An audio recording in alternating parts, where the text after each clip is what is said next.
Bueno, pues con esta tarjeta de presentación es imposible que nos defraude. Doy la bienvenida y le paso el testigo a Javier Mejías.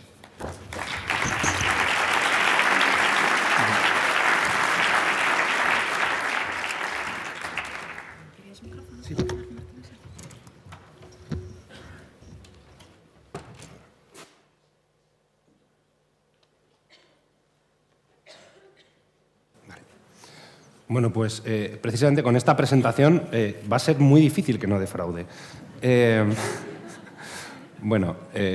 Yo voy a intentar compartir mi experiencia. Yo tengo no sé si buena o mala suerte, de que me ha tocado trabajar con casi todo el mundo. He trabajado con instituciones educativas. A veces parece más sexy de lo que es. Trabajo asesorando a la Comisión Europea. Os contaré también un poco mi experiencia con el ecosistema emprendedor de Israel. Hace algún tiempo el gobierno de Israel me invitó a que estudiese su ecosistema y escribiese sobre ello y hiciese un estudio. Y también, sobre todo, os quiero contar un poco de por qué esto de los ecosistemas emprendedores. Porque está muy bien que hablemos de educación, pero muchas veces, sobre todo cuando alguien trabaja en un área, sea la educación, sea la gestión o sea la que sea, a veces nos falta un poco la visión de contexto. Yo primero quería daros esa visión de conjunto. Y para eso, primero os voy a intentar convencer de lo mal que estamos. Que creo que no hace falta mucho, pero en un contexto amplio, me explico. Os voy a enseñar unos mapas. Son unos mapas, los clásicos mapas geopolíticos, pero estos mapas están matizados con una variable. Una variable que nos va a dar una buena idea de cómo está el mundo. El primero que estamos viendo es un mapa que está matizado por un factor muy importante, y es la presión demográfica, es la población. Y nos damos cuenta que, a pesar de que globalmente hay grandes potencias que dominan el mundo, etcétera, la realidad es que hay una variable demográfica muy seria instaurada en todo el este del mundo. De hecho, si le damos al botón de avance rápido y vemos lo que va a pasar en unos años, nos encontramos que en el 2050 esto todavía se va a magnificar más. Es un factor muy importante que tenemos que tener en cuenta para saber efectivamente hacia dónde vamos, pero también hay otro factor que yo creo que es muy valioso que sepamos, y es la educación. Y bueno, hay mil variables que podemos valorar en la educación, pero quizás una de las más interesantes es la educación terciaria. Y bueno, de repente cambia completamente, ¿verdad? Parece que estemos viendo otro planeta completamente diferente, donde bueno, pues, tenemos los grandes y todopoderosos estados, pero de repente, qué curioso. O sea, en el este, esa idea preconcebida que tenemos todos de que en China y en India la educación es un elemento que está un poco de lado, que allí compiten en precio, esto está cambiando completamente. Yo he trabajado para grandes empresas de telecomunicaciones, etcétera, y lo que estoy oyendo últimamente es que los ingenieros indios son muchísimo mejores que los que tenemos nosotros. Y los chinos ya ni os cuento. Y si encima a esto le damos otra variable más, que es el gasto en I+D, descubrimos cosas a veces un poco tristes. Saber que África no existe en el mapa apenas. Nos confirman que en Estados Unidos se hace mucho gasto, pero qué sorpresa, resulta que en estos países también. Es decir, estas ideas preconcebidas que tenemos de que los países del este, China, Europa, etcétera, compiten en precio de la mano de obra, etcétera, esto está cambiando. Y cada vez vamos a tener más competencia en valor. ¿Y por qué digo todo esto? Porque ahora os voy a enseñar un mapa que pone todo esto en conjunto, todas las variables que os he enseñado. Y es el crecimiento de la variable de desarrollo. Y está claro que no podemos seguir como estamos siguiendo. Si no, lo que va a pasar ya sabéis lo que es. Bueno, yo creo que ya os he conseguido asustar a la mayoría, era el objetivo. Ahora vamos a ver qué podemos hacer para arreglar este follón que nos viene. Bueno, lo primero es asumir que esto ha cambiado. Yo suelo hablar mucho con empresarios y se cabrean mucho conmigo, porque además ya os habéis dado cuenta que intento ser un poco borde. Lo primero que les digo es que la crisis se ha acabado. Esta es la nueva realidad. Nos guste o no, estamos viviendo una nueva época donde si hay algo que lo marca es el cambio y la incertidumbre. Aquellas épocas maravillosas donde tú tenías una visión a 5 años, una estabilidad, sabías que daba igual prácticamente lo que hicieras, todo iba a funcionar de una forma similar, esto ha muerto. tenemos que estar adaptándonos absolutamente al minuto a lo que está pasando, adaptándonos a lo que se va a pedir de nosotros. Por eso a mí me gusta tanto lo que he estado conociendo de Euskadi y la visión que hay de la formación profesional. Me gusta mucho porque está muy pegada al mundo real, muy pegada a lo que están demandando las empresas y las necesidades que van a tener estos chicos. Entonces, vivimos una época de absoluta incertidumbre y uno de los caminos, y digo solo uno de los caminos, es el emprendimiento. Pero solo uno. Yo no sé si compartís conmigo, ahora parece que hay una especie como de, casi podríamos decir, de burbuja de emprendimiento. Yo no creo que exista una burbuja en el sentido oficial de la palabra de emprendimiento, porque la palabra burbuja implica que hay unas expectativas excesivas a nivel económico sobre lo que el emprendimiento puede representar. Lo que sí que creo que es una burbuja mediática. Es decir, ahora hay palabras sexys, la innovación ha sido durante muchos años una, y ahora es el emprendimiento. Y yo hay una frase que digo siempre, y es que el emprendimiento no nos va a salvar de esta crisis. El emprendimiento nos va a salvar de la próxima crisis. Es decir, todas las empresas, si coges el Fortune 100, que es el índice de las empresas más grandes del mundo, creo que de las 20 primeras, hace 20 años, solo había una. Es decir, todas se han creado en los últimos 20 años. O dicho de otra forma, las empresas no son entidades que duran 100 años y que siempre les va igual de bien, etc. Las empresas crecen y mueren, muchas de ellas mueren. Yo no sé si conocéis The Union Ice Company, era una de las empresas más grandes a principios del siglo XX, porque ¿sabéis a qué se dedicaban? A llevar hielo a las casas, porque obviamente la refrigeración antes no era con neveras. Y de repente aparecieron los advenedizos estos de las neveras, que se les ocurrió montar la tontería, que nadie les hizo excesivo caso, porque ocupaban 2 habitaciones, eran carísimas. Y fijaos cómo acabaron los de Union Ice Company. Y eran una megacorporación que era de las más grandes de Estados Unidos. Y hoy en día nadie los conocemos. Es decir, ¿los emprendedores van a salvar el mundo? Sí. ¿Van a salvar la crisis? Sí, pero no esta. Es decir, tenemos que darles tiempo a que crezcan. ¿Eso quiere decir que no hay urgencia con trabajar con los emprendedores? En absoluto. Es urgentísimo trabajar con los emprendedores, porque si no empezamos ya, desde luego no les vamos a dar ese tiempo de recorrido.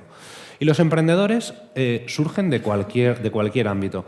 Yo últimamente estoy oyendo, yo no sé si lo compartís, que parece que a día de hoy la única forma de emprender sea montar una gran empresa en Internet, montar algo de biotecnología. Yo creo que eso es una equivocación y además peligrosa. Es como si queremos pasar de hacer unas pocas clases de salsa a ganar un campeonato de tangos. A ver, hay un punto intermedio, y el punto intermedio es el autoempleo. Y yo creo que muchísimo del trabajo que se está haciendo en los centros de formación profesional está yendo en el camino correcto, porque hay gente que me dice, claro, pero es que lo que está saliendo ahí es mucho autoempleo, mucha gente se monta su empresita. Es maravilloso. Es decir, es que no podemos construir de otra forma. Yo creo que es el camino correcto. Y algunos de esos, llegado el momento, darán el siguiente paso y montarán empresas y contratarán a muchísima gente y nos salvarán el futuro, pero solo entonces. Pero el problema es que para eso tenemos que preguntarles a ellos.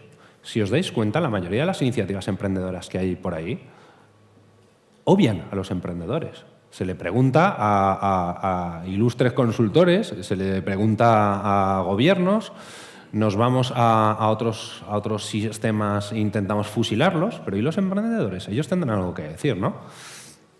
Bueno, ¿y por qué todo este rollo con los ecosistemas emprendedores y con el emprendimiento? Porque a mí la sensación que me dan es esto. Es que estamos todos viendo a ver quién la tiene más larga. Y no, lo siento. Quiero decir, hay un efecto real, ¿vale? Hay un efecto real. Hay un impacto muy serio y medido en todos los ecosistemas donde realmente el emprendimiento ha llegado a arraigar. Hay un impacto muy serio en el Producto Interior Bruto. Crece mucho. Hay un impacto sobre todo en la transformación de valor. Yo os voy a lanzar un mensaje quizás un poco bestia. Yo creo que con las políticas que nos están empujando a día de hoy, a lo que nos quieren empujar es a que nos convirtamos en la China de Europa, a que Alemania sea el gran referente en valor, etcétera, y nosotros bajemos los salarios a tope para ser muy baratos. Pues yo particularmente, lo que decía, estoy empeñado en cambiar el mundo, estoy empeñado en que eso no sea así. Yo creo que aquí tenemos grandísimos profesionales y un gran sustrato sobre el que construir un ecosistema emprendedor. Lo que nos falta un poco es tener esa visión de cómo se hace. Entonces, para contaros eso, primero me gustaría desmitificar la primera cosa, que es, ¿España va a ser Silicon Valley? No, ni de coña. No nos parecemos nada a aquello, es que no tiene absolutamente ningún sentido. Estamos todos un poco obsesionados con, claro, como los de Silicon Valley les ha ido muy bien, todos queremos ser igual. Y esto es francamente peligroso. Yo quiero intentar que tengamos una visión un poco también de lo que es un ecosistema. Un ecosistema es, como los ecosistemas naturales, la interdependencia y relación integrada de un grupo de actores. Es decir, lo de Silicon Valley no fue que alguien dijo, oye, vamos a montar un ecosistema emprendedor que sea el primero del mundo. En absoluto. ¿Qué pasó en Silicon Valley? Pues pasó, primero, una industria aeroespacial muy fuerte.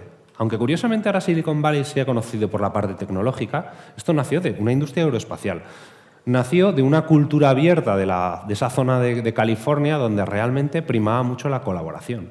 Esto es algo que a mí me llama mucho la atención y que ¿sabéis dónde me lo encuentro mucho? En Euskadi. Es una cosa que me llama mucho la atención. Yo a Euskadi no vengo mucho y en los días que estoy aquí lo que estoy viendo es que realmente hay una vocación real de colaboración. Y me llama la atención porque vas a otras zonas y lo que descubres es que todo el mundo está con el cortijismo, con yo para mí guardo lo mío y el resto que le den. Ese no es el camino para mí. Después, la Universidad de Stanford, que todo el mundo atribuye el gran éxito del ecosistema de la Universidad de Stanford, desde luego tiene mucho que ver, ¿vale? Y de nuevo, refuerza un poco el título de la ponencia. Todo nace de la educación, pero no es la única pata, ni mucho menos. Quiero decir, allí está saliendo gente de mucho talento y además realmente la Universidad de Stanford está haciendo un auténtico esfuerzo por integrar a las empresas dentro de su modelo. Yo no sé si vosotros trabajáis en FP y me consta, porque tenéis esa filosofía, estáis cerca del mercado.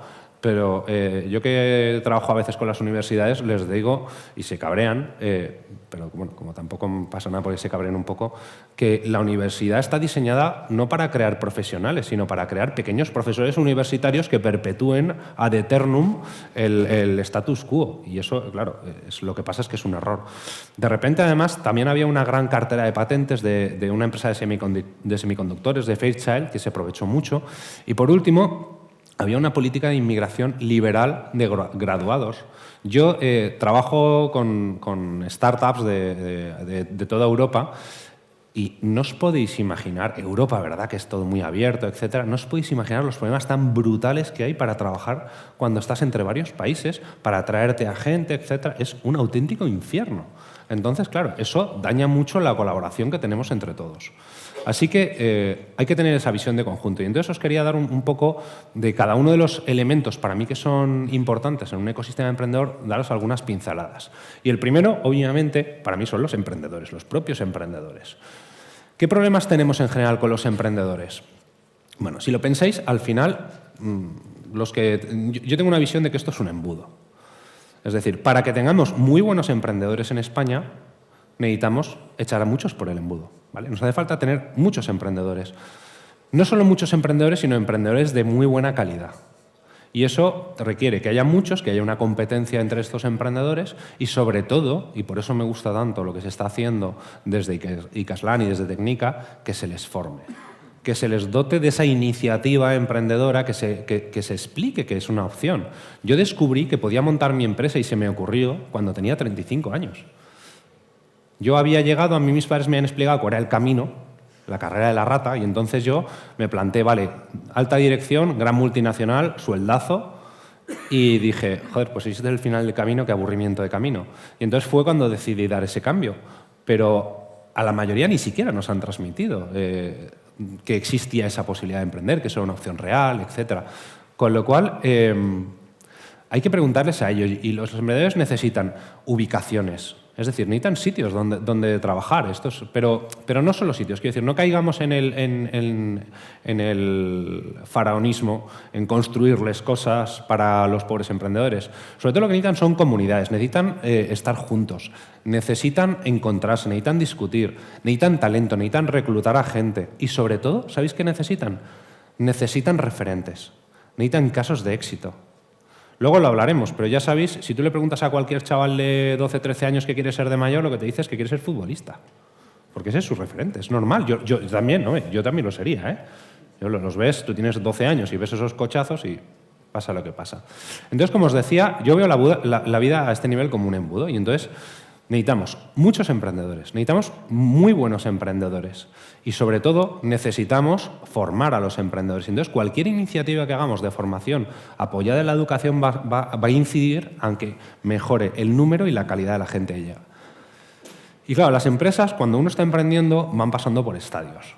Y el problema que tenemos normalmente es que echamos a empresas por arriba, muchos emprendedores, pero la mayoría se mueren por el camino. Entonces tenemos que ayudar a que cada vez pasen más. Es decir, a mí la sensación que me da ahora mismo las políticas que estoy oyendo están destinadas a generar emprendedores.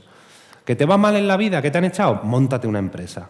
Claro, y ya verás tú dentro de un par de años que estarás con las deudas hasta aquí, posiblemente muerto. Es decir, yo creo que hay que ayudar a que esos emprendedores vivan, hay que ver qué pasa después, ¿vale? Es decir, en los siguientes 2 años es la clave.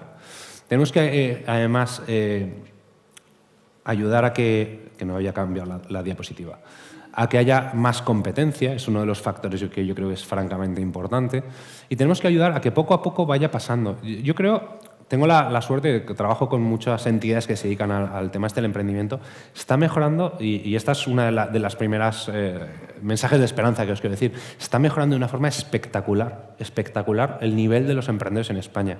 En los últimos 3 años es increíble lo que está pasando. Y está pasando por eso, porque cada vez hay más, hay mejores y sobre todo hay gente que les está ayudando. Entonces, primer factor que para mí es importantísimo. Pero ¿sabéis qué pasa? Que los emprendedores, que son unos malditos capitalistas todos, quieren ganar pasta. Y sobre todo, para ganar pasta, necesitan pasta. Y tiene que haber inversores. ¿Qué problema tenemos en España muy gordo en comparación con otros ecosistemas del mundo? Pues tenemos 2 huecos, en ese embudo que os contaba antes, tenemos 2 huecos muy gordos. Tenemos el gordo al principio del embudo, es decir, en esa primera fase, cuando el emprendedor va a lanzar su proyecto al mercado, hay un hueco. Conseguir 10.000 euros o 20.000 euros para un emprendedor a día de hoy es imposible, es complicadísimo. Ahí, afortunadamente, los gobiernos autonómicos, el Estado está haciendo algo y están lanzando líneas que están bien, pero todavía es un pelín insuficiente. Y el riesgo, y esto, claro, suena un poco absurdo cuando lo cuento aquí, el riesgo siguiente viene un poco después. Yo trabajo con emprendedores que están en la siguiente fase. ¿Cuál es el problema? Que nosotros tenemos muchos emprendedores de fase inicial y fase media, pero aquellos que se van a convertir en grandes empresas son los que necesitan mucha pasta. Yo tengo unos cuantos que están en fase de levantar 4, 5, 6 millones de euros. En España no se puede levantar esa cantidad. Entonces, ¿qué pasa? Que esta gente que tienen proyectos maravillosos que podrían ser visibles a nivel mundial, se mueren. ¿Por qué? Porque, claro, tú te vas y dices a un emprendedor de Silicon Valley, digo, oye, que tengo un proyecto que tiene estas métricas, que está funcionando genial, y ¿de dónde dices que eres? De España. Esto que está en el sur de México, ¿no? Y se suele quedar ahí. O sea, normalmente es muy difícil llegar a ese hueco. Pero tampoco me preocupa mucho porque creo que hay mucho camino previo. Pero bueno, hay que entender que hace falta dinero. Y no hace falta dinero, solo dinero. Yo siempre distingo en 2 tipos de inversores, ¿vale? El inversor yo lo llamo un poco de forma ácida, el de la cadenita de oro en el cuello, que es el que ha ganado dinero vendiendo tierras y ahora pues alguien le ha dicho que hay una cosa chula que es esto de los emprendedores y que hay que meter dinero.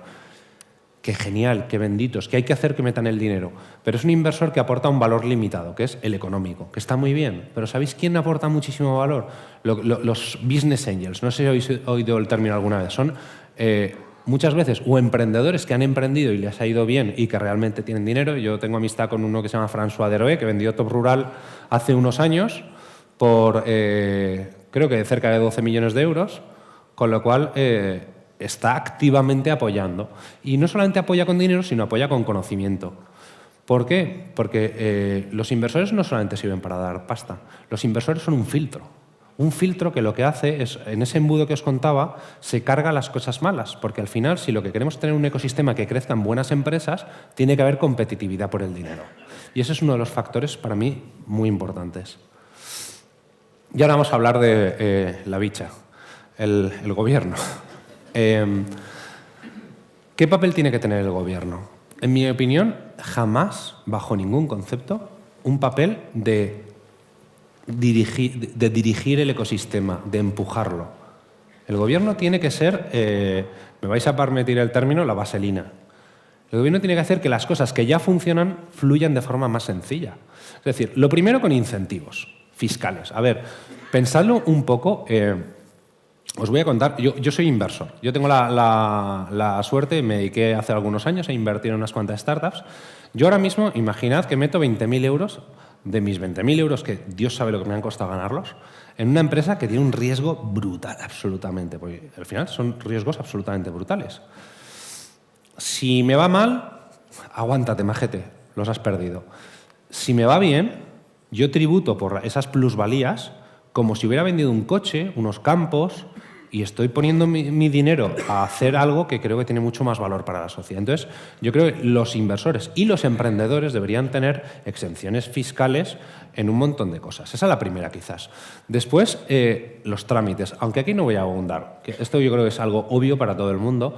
A día de hoy realmente es un auténtico dolor de muelas montar una empresa, hacer que crezca, etcétera. Otro factor que es muy importante y que la mayoría de los ecosistemas maduros está funcionando es que si yo meto 20.000 euros en una empresa que funciona y gano, vamos a decir, 10.000 y luego meto 10.000 en otra empresa y se hunde, el resultado neto mío es 0, con lo cual yo tributo por 0. Sin embargo, aquí tributo por 10.000, con lo cual eso hace que mucha gente decida echarse para atrás. Yo creo que nos estamos equivocando. O sea, todo el mundo está con el concepto este de que hay que abaratar el despido. Yo creo que esto es una barbaridad. Yo creo que lo que hay que abaratar es la contratación. Es decir, yo creo que todos lo sabéis. A día de hoy, cuando contratas a una persona, te cuesta casi el doble de lo que esa persona percibe.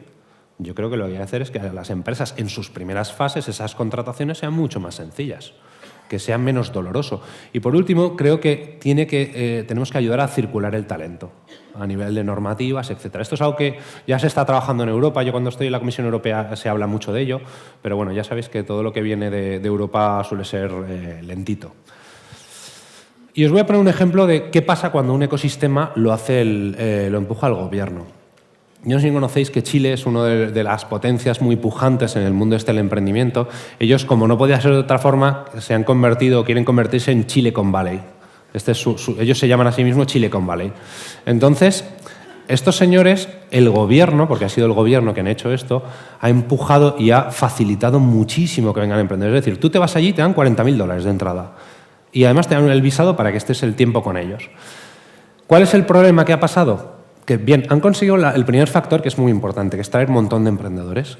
Pero, ¿sabéis? No tienen ecosistema de inversión privada. Como no tiene ecosistema de inversión privada, el dinero fluye bastante fácilmente, con lo cual tú tienes un mal proyecto, pues te dan pasta. Con lo cual, en lugar de decirte que alguien te diga este proyecto es una chorrada, monta otra cosa y tú la montes y ganas dinero, tarda mucho más en funcionar. Yo que trabajo con emprendedores, la gente que me dice, pues he estado en Tel Aviv, he estado en Silicon Valley, y en una semana me han dado más guantazos y más gorrazos de que los que llevo un año recibiendo en España. Dice, y vengo feliz, porque me he dado cuenta de un montón de cosas que no sabía. Pues este es uno de los factores que es muy importante. Hay un factor cultural. Y el primero lo contaba hace un segundo. ¿Cuál es el referente? ¿Qué quieren ser nuestros hijos de mayor? Futbolistas. Y esto está bien, pero es una lástima. No todo el mundo puede ser futbolista. ¿Sabéis qué pasa yo, como os contaba, he estado en Israel bastante analizando en detalle. ¿Sabéis allí todo el mundo que quiere ser? Todo el mundo quiere ser emprendedor. Porque todo el mundo conoce a alguien que ha montado una empresa y ha ganado un pastón con su empresa. Con lo cual, jolín, yo quiero ser emprendedor. Esto es lo que mola. Entonces, esto es una cosa que tira mucho de la cultura emprendedora. Es decir, si lo pensáis, ahora sí que con esa promoción de la figura de emprendedor empieza a ser algo razonable. Y después hay otro tema cultural que tenemos que trabajar muy, muy, muy en serio, y es esa aversión brutal al riesgo que tenemos en España. ¿Qué pasa cuando alguien se la pega? Ja, ja, ja, ja, se la ha pegado. Está todo el mundo esperando a que te la pegues. O sea, no es esto de que puedes decir, oye, me la he pegado, pero ¿y lo que he aprendido? ¿Vale? Porque en realidad, curiosamente, los inversores, etcétera, valoran un montón a la gente que ya ha tenido algún proyecto fallido. Yo, una de las decisiones mías de invertir en un proyecto del País Vasco fue porque el emprendedor se la había pegado 3 veces.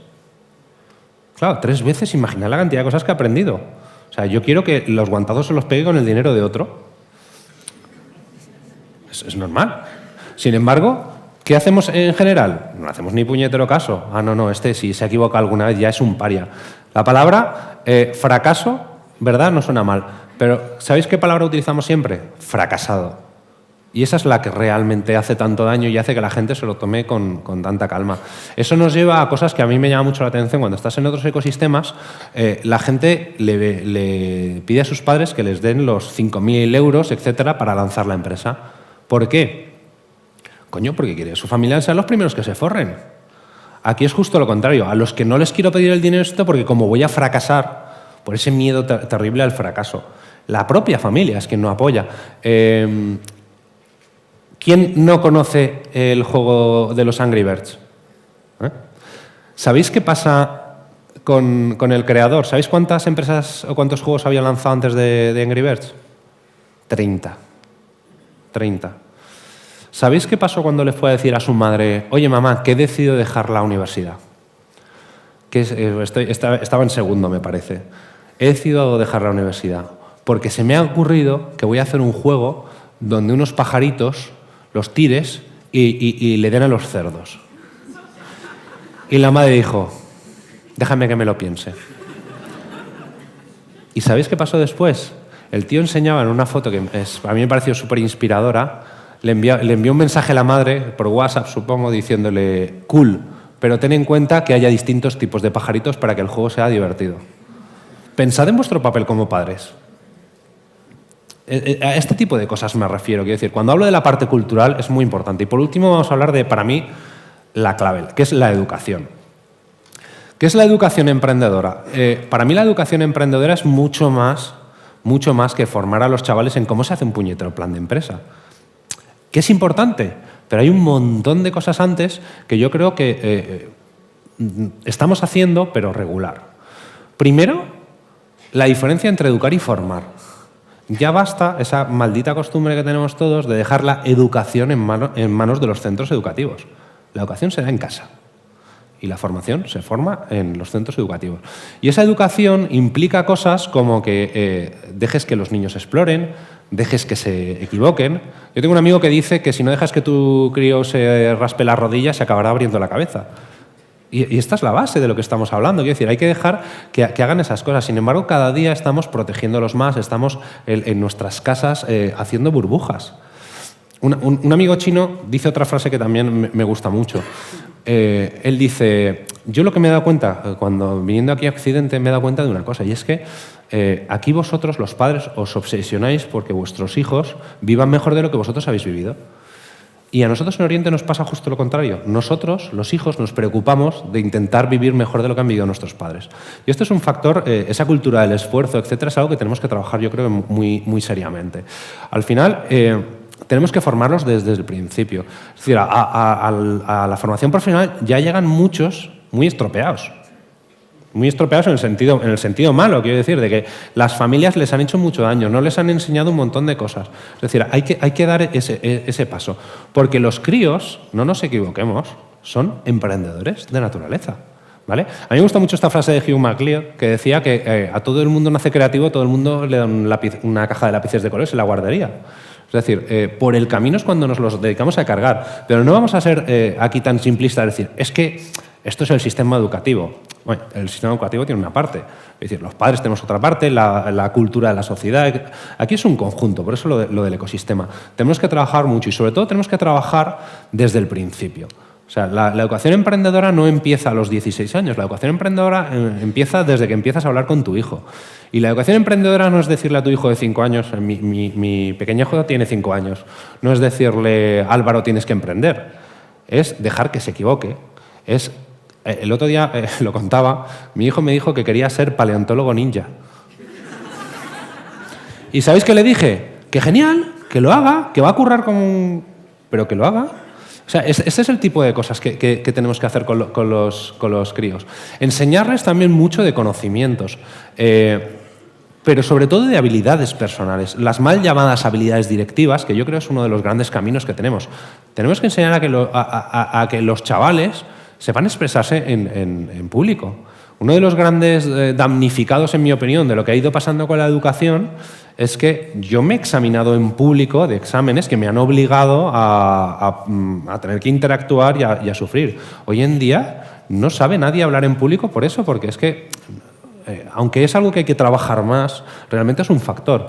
Hay para mí factores muy, muy, muy importantes como la negociación. Yo me dedico a experimentar con mi hijo. Esto es la patria potestad. Y yo hago una cosa con él que es un poco gamberra, pero que funciona muy bien. ¿Cuál es una de las habilidades más importantes para un emprendedor? La detección de oportunidades. ¿Yo qué hago? El nano colabora mucho en casa.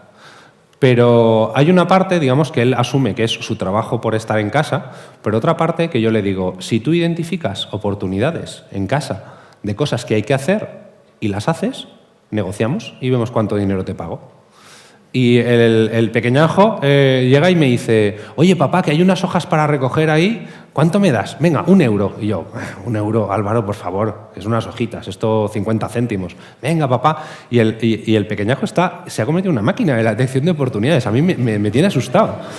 O sea, ya veremos qué pasa cuando sea mayor. Sí.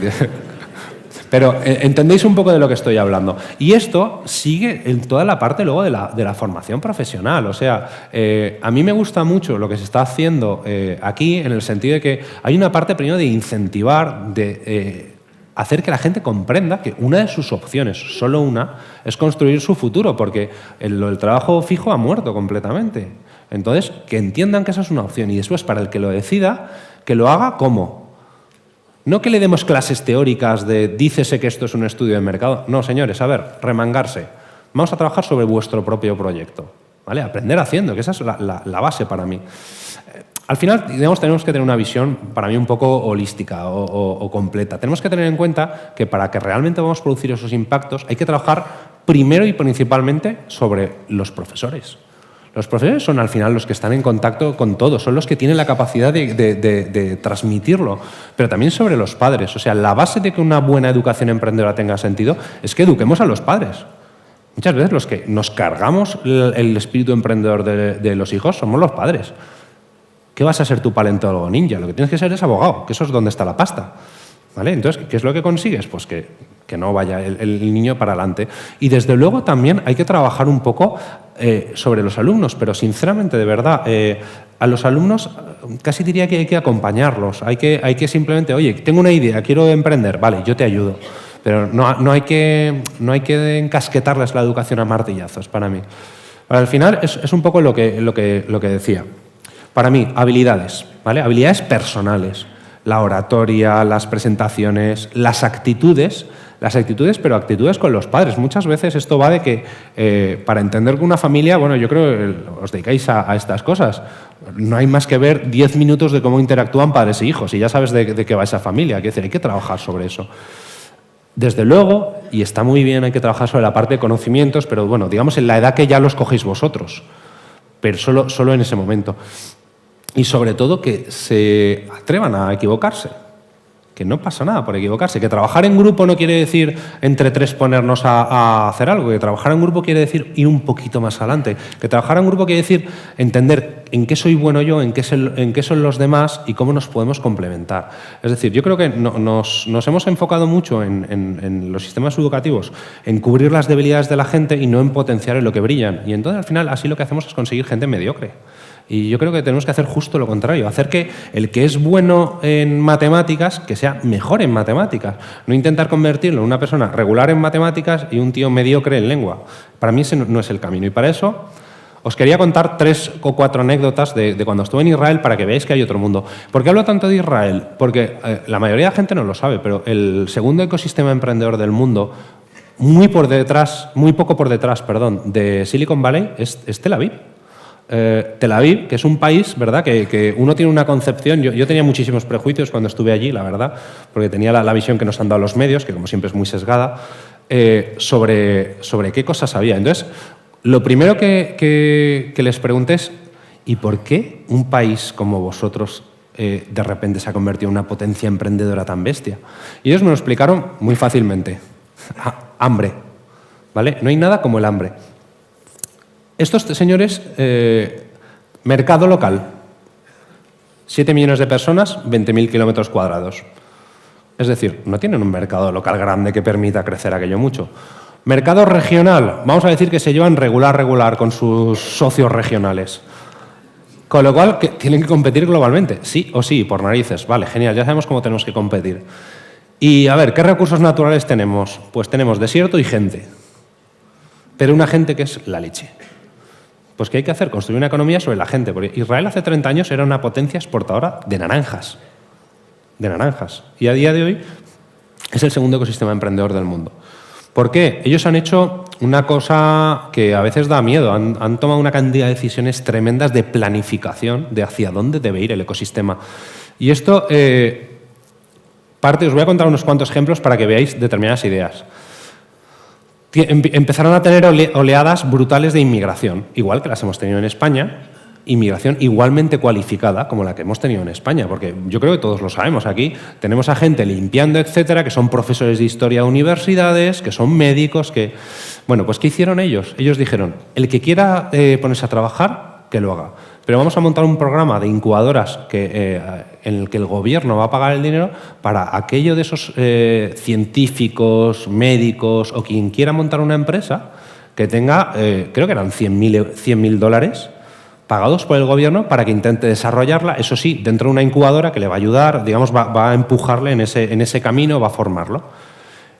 De esa gente surgieron un montón de las nuevas grandes empresas de Israel, de esos inmigrantes. Y obviamente agradecidísimos. Después, tienen políticas de transferencia que a mí me parecen súper interesantes. ¿Qué hacemos nosotros cuando queremos que haya una colaboración empresa-universidad, empresa-centro educativo? Les damos dinero y rezamos porque ese dinero sirva de algo. ¿Ellos qué hacen? Ellos les dan el dinero y lo único que hacen es un pequeñísimo detalle, es la empresa me quedo con un 1% de los royalties, de lo que produzca a partir de ahora. ¿Eso qué hace? Eso hace una camita y de un año para otro tienen el 60% del presupuesto hecho en base a royalties, de lo que van ganando de las empresas. Es decir, es una visión como muy diferente para mí. Después tienen una educación o una visión de la educación bastante llamativa. Trabajan muchísimo, desde luego, todo lo que se está trabajando, pero luego, si alguien vais allí, os vais a descubrir que realmente no tiene tantas diferencias con quizás lo que estáis haciendo aquí. Tienen que ver más con actitudes. A mí me llama mucho la atención, estuve en el Weizmann Institute, que es una de las instituciones educativas top del mundo, solo por detrás de las principales de Estados Unidos y de Norteamérica y Canadá.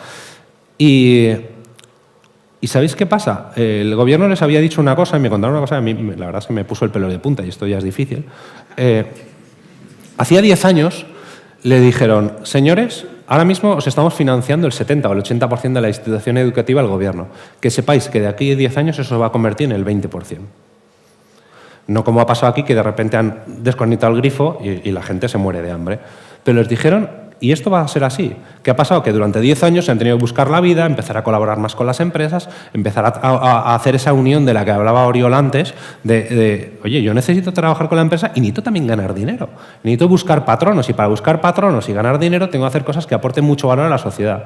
No tengo que formar a pequeños profesores universitarios que perpetúen el status quo de mi universidad. Después, a nivel de madurez y de cultura, claro, pensadlo, ahí, y esto sí que es un condicionante que creo que no podemos nosotros imitar, ellos, los chavales, acaban el instituto y se van 2 años a la mili, a una mili donde se lo pueden cargar y a una mili donde, con una visión un poco del ejército bastante diferente, o sea, ahí se espera que la gente piense. O sea, allí critican a los Roskatán, los llaman, son los cabeza pequeña. Es la gente que no piensa, que no toma decisiones, que no cuestiona lo que le dice su mando. Fijaos la diferencia. Entonces, claro, esa gente está 2 años ahí, los forman muy bien, es una especie de formación profesional lo que les hacen dentro del ejército, y luego se van todos 1 año a viajar por el mundo, a descubrir el mundo. Y luego empiezan los que quieren la parte universitaria y los que no, pues se van a montar empresas o lo que sea. Es decir, el nivel de madurez, claro, es completamente diferente de la de nuestros chicos, porque eso es difícilmente imitable. Pero, sin embargo, yo me encontré una cosa que me parece que se parece mucho al País Vasco, y es ese ánimo combativo que tenéis de discutirlo todo, etcétera. Ellos dicen siempre que 2 judíos, 3 opiniones. Y es una cosa que yo estoy viendo aquí, me siento como muy cerca. Y además como muy asertivo todo. O sea, que eso existe. Y por último, la inversión, el tema de la pasta. ¿Qué hicieron estos señores? ¿Cuál fue la cerilla que hizo que esto funcionase? Pues dijeron, vamos a inyectar dinero al gobierno a ver qué pasa. No. Lo que dijeron es, vamos a formar 10 o 12 centros fondos de inversión, pero esos fondos de inversión lo que voy a hacer no va a ser meter el dinero del gobierno y a ver qué pasa. Lo que voy a hacer es meter el 40% del dinero del fondo lo voy a poner yo como gobierno, pero sobre el 60% que queda voy a poner una obligación. Y es que el 50% sea dinero traído de un fondo de inversión con experiencia demostrada y éxitos probados de inversión en startups de Estados Unidos. ¿Qué hicieron? Trajeron conocimiento. ¿Y sabéis qué pasó? Que de todas las inversiones que se hicieron durante esa época, la tasa de éxito medio creo que fue del 60 y tantos %, que es una barbaridad. ¿Eso qué hizo? La gente dijo, los inversores también necesitan referentes. Dijeron, jolín, ahí hay pasta. Y entonces se metieron. ¿Vale? Es decir, en resumen, quiero decir, tenemos mucho que pensar y hay muchos referentes. Y os quería traer casi en primicia una pequeña visión del ecosistema español. Yo cuando volví de Israel volví cabreado por un poco ver aquello como estaba y aquí en España estábamos todavía un poquito regular, vamos a decirlo. Y entonces decidí, sobre todo lo que nos faltaba era una visión un poco horizontal de ¿qué recursos hay para los emprendedores? ¿Qué inversores hay? ¿Qué aceleradoras? ¿Qué instituciones educativas? ¿Quién hay? Entonces, monté un proyectito que le llamé Spain Startup Map, que era simplemente un mapa muy tonto de lo que había. Yo monté los 100 primeros actores y el resto, y la comunidad lo asumió como suyo. Es una cosa, la verdad es que me pareció muy bonito. Es una de estas iniciativas que le llaman crowdsourcing, que la comunidad lo alimenta. Yo lo único que me he dedicado a hacer con mi equipo es a valorar si alguien dice que es un inversor, que de verdad sea un inversor, etc. Y tras un año más o menos, y esto que os voy a contar ahora mismo, quiero decir, es primicia, de verdad, lo vamos a publicar yo creo en los próximos días, decidimos hacer un poco un análisis de toda la información que habíamos obtenido. Y entonces, estos son los datos a día de hoy de cómo está el emprendimiento. Es decir, hay 1.402 startups en diferentes sectores, quiero decir, no solamente Internet, tecnología, industria, etcétera. Por ejemplo, el análisis del País Vasco, este dato no lo he traído, como no podía ser de otra forma, tiene una preponderancia mucho mayor de startups dedicadas a la industria que en otras zonas. ¿Por qué? Porque tenéis una fortaleza industrial. Quiero decir, aquí la gracia es que cada uno explote en lo que es bueno, que no de repente os pongáis a decidir inventar aviones, porque igual no es el camino. Entonces, aquí hay una visión un poco de la concentración. Como podéis ver, está muy concentrada la actividad entre Madrid y Barcelona, pero, oye, es curioso que hay otras cosas. A nivel inversor, por ejemplo, y esto a mí me llamó la atención, tenemos la Comunidad de Madrid, Cataluña, la Comunidad Valenciana y el País Vasco detrás. Y si nos metemos a ver el País Vasco, ¿sabéis qué pasa? El País Vasco es el 5º ecosistema emprendedor de España, lo cual podría ser más o menos comprensible por el peso demográfico, la industria, pero sin embargo a mí hay números que me llaman la atención. ¿Qué decidimos hacer con esta infografía? Pues tocar las narices, que es un poco lo que hay que hacer. Entonces no solamente dijimos que si eres el tercero, el cuarto o el quinto, sino quién está antes y quién está después. Es decir, para enfocar un poco a ver la competitividad. ¿Y qué nos dimos cuenta? Pues, por ejemplo, en centros de coworking, es decir, en sitios donde estos chicos pueden ubicarse, pues es el quinto. En inversores es el 4º ecosistema y yo creo que en inversores seguramente haya todavía más cosas no identificadas. Pero, sin embargo, me llama mucho la atención esto, y esto es uno de los motivos que yo creo que explica por qué no está arrancando todavía el ecosistema emprendedor suficiente en el País Vasco. Y es porque hay emprendedores, unos cuantos, hay inversores, más que de la media respecto al número de emprendedores que hay, pero no hay instrumentos de apoyo suficientes posiblemente, y no digo del gobierno vasco, seguramente tenga esa iniciativa privada. O sea, esto yo creo que cuando lo publiquemos a más de uno que tenga en la cabeza montar una aceleradora se va a tirar directamente de cabeza, porque es que es verdad, quiero decir, hay muy pocas aceleradoras para el número de emprendedores y de inversores que hay en el País Vasco. De forma similar a proveedores. A ver, la puñetera realidad es que un emprendedor no solamente necesita apoyo a este nivel, necesita buenos abogados, necesita gente, contratar a buenos tecnólogos, necesita un grupo una serie de servicios que aquí parece que no están suficientemente expandidos, con lo cual ahí también hay una oportunidad. Y a nivel de comunidades de apoyo también está un poco por detrás de lo que parece que debería. Yo creo que a pesar de que en determinados sectores más establecidos el País Vasco hay un nivel de asociacionismo tremendo, en la parte de emprendimiento no. Con lo cual, pues posiblemente hay una oportunidad sobre la que trabajar. En fin, en lo que os quería transmitir, os he intentado dar una visión un poco homogénea de cuáles son los factores de un ecosistema emprendedor.